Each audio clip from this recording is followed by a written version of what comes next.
Per quanto riguarda la viabilità sul ponte sul Brenta, ricordiamo che non è possibile girare a sinistra, cioè per chi viene da Chioggia e va verso Isola Verde,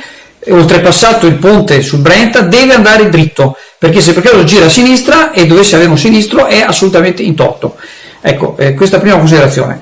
Vorrei ricordare che se i ponti vanno manutenzionati e sistemati e sappiamo le problematiche che ci sono, però vorrei ricordare che se non ci fosse stato un certo personaggio che si chiama Marino Masiero, facciamo nome e cognome, che in tutti i modi ha ostacolato la realizzazione del ponte sul Brenta, quello che serve oltretutto come cuneo barriera al cuneo salino, perché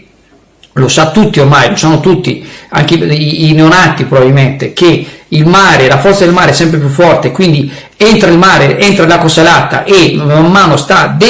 salinizzando il territorio e lo sta desertificando in pratica, e quindi questa opera, che era oltre 10 anni che era progettata, è rimasta al palo fino adesso praticamente, e sono quasi fermi. Le ultime notizie era che si stanno preparando le opere di esproprio in pratica per procedere all'inizio dei lavori, e se non ci fosse stato quel signore che per difendere gli interessi legittimi ma privati di un gruppo di soggetti, tra l'altro parliamoci chiaro, sul Brenta ci sono già due ponti, c'è il ponte sulla Romea e c'è il ponte ferroviario, quindi non dava nessun ostacolo alle attività, e praticamente siamo fermi, e oggi non c'è un ponte sul Brenta, e grazie al signor Marino Masiero, ricordiamoci.